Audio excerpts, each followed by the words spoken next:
Presque tout le monde sait qu'il faut faire des sacrifices pour réussir, mais très peu de gens savent quoi sacrifier exactement. Dans cette vidéo, je vais te parler des 7 choses que j'ai dû abandonner dans ma vie pour construire ma liberté financière. Ces sacrifices, parfois douloureux, ont littéralement changé ma trajectoire. Parce qu'à un moment, j'ai compris une vérité simple. On ne peut pas vouloir la richesse tout en gardant les habitudes qui mènent à la pauvreté. Et aujourd'hui, après avoir accompagné des centaines de jeunes entrepreneurs, je me rends compte que beaucoup d'entre eux restent prisonniers des mêmes erreurs, des mêmes blocages, et c'est peut-être ton cas. Alors si tu veux passer à un autre niveau dans ta vie, dans tes revenus et dans ton mental, écoute attentivement et rends-toi sur mon site arnaudzongo.com. 1. J'ai sacrifié le bling bling. Pendant longtemps, j'ai cru que réussir voulait dire montrer qu'on réussit. Les vêtements de marque, les téléphones dernier cri, les objets luxueux. Mais j'ai fini par comprendre que vivre au-dessus de ses moyens, c'est le premier piège de la pauvreté. Quand j'étais étudiant, j'avais un budget de 250 € par mois. Et avec ça, je payais mon loyer, je mangeais, je m'habillais et surtout, j'épargnais. Comment ? En achetant uniquement pendant les soldes. En choisissant ce dont j'avais besoin, pas ce que j'avais envie. J'ai appris à dire non aux objets chers, aux tentations inutiles. Parce que la vérité, c'est que tu ne deviens pas riche en achetant comme un riche, mais en épargnant et en investissant comme un futur riche. 2. J'ai sacrifié les relations inutiles. C'est peut-être l'un des choix les plus difficiles que j'ai fait. J'ai dit non aux relations, non aux distractions amoureuses, non à la drague. Non pas parce que je ne voulais pas aimer, mais parce que j'avais un but plus grand. À cette époque, je voulais me concentrer à 100% sur mes études, sur mes projets, sur ma famille au pays. J'ai compris que quand tu veux construire ton avenir, tu n'as pas besoin de quelqu'un qui te distrait. Tu as besoin de quelqu'un qui te soutient. Et à ce moment-là, la meilleure chose à faire, c'était d'être seul. Aujourd'hui, je suis marié, heureux, épanoui. Mais si j'avais cédé à toutes les distractions à cette époque, je ne serais probablement pas là où je suis. Parfois, s'éloigner d'une relation, c'est se rapprocher de sa mission. 3.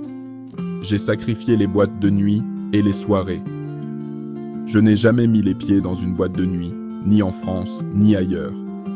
Parce que je savais une chose. On ne construit pas ses rêves dans le bruit, mais dans le silence. Les week-ends, pendant que certains sortaient, moi je travaillais, j'apprenais, je bâtissais. Je ne juge personne, mais j'ai observé que les gens qui passaient leur nuit à faire la fête avaient souvent du mal à se réveiller pour faire fortune. Si tu veux te démarquer, fais ce que la majorité ne fait pas. Pendant que les autres se distraient, toi, investis en toi. 4. J'ai sacrifié le sommeil. Oui, le sommeil. Parce qu'à un moment donné, j'ai compris que si je voulais construire une vie différente, je devais travailler pendant que les autres dormaient. Il ne s'agit pas de ne jamais dormir, bien sûr, mais de comprendre que le succès exige des heures, de l'énergie et parfois des nuits blanches. J'ai passé des semaines entières à dormir 3 ou 4 heures par nuit pour avancer sur mes projets. Et aujourd'hui, ces sacrifices paient. Le confort d'aujourd'hui vient souvent du manque de confort d'hier. 5. J'ai sacrifié la mentalité de victime. J'ai arrêté de blâmer la France, le gouvernement, la colonisation, le système, mes parents ou mon environnement. Parce que j'ai compris que tant que tu cherches un coupable, tu refuses le pouvoir de changer ta vie. Oui, le système est imparfait.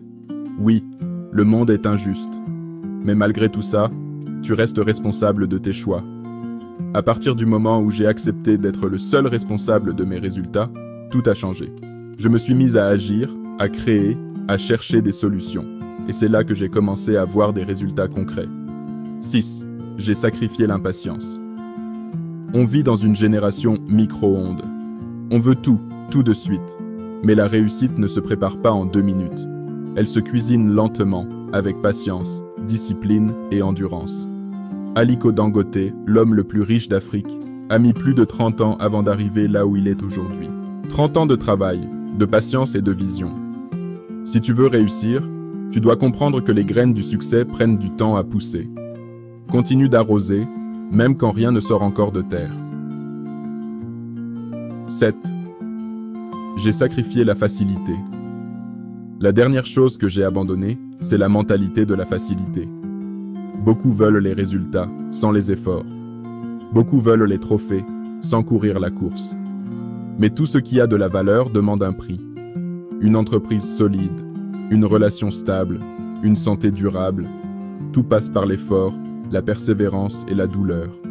Aucun champion n'a gagné sans adversaire. Et ton plus grand adversaire, c'est souvent toi-même. En résumé, j'ai sacrifié le bling-bling. J'ai sacrifié les relations inutiles. J'ai sacrifié les soirées. J'ai sacrifié le sommeil. J'ai pris mes responsabilités. J'ai appris la patience. Et j'ai renoncé à la facilité. Ces 7 décisions ont changé ma vie financière, mentale et spirituelle. Et elles peuvent changer la tienne aussi. À toi maintenant. Quelle est la chose que tu dois abandonner aujourd'hui pour changer ta vie? Dis-le-moi dans les commentaires. Et surtout, partage cette vidéo à un ami, un frère, une sœur qui a besoin d'un déclic. Parce que parfois, une seule idée peut transformer toute une vie. Abonne-toi, active la cloche et télécharge ton guide gratuit « 10 bonnes raisons de devenir entrepreneur ». Le lien est juste en bas dans la description. On se retrouve très bientôt pour une nouvelle vidéo inspirante. Et n'oublie jamais, le succès n'est pas une question de chance, c'est une question de choix.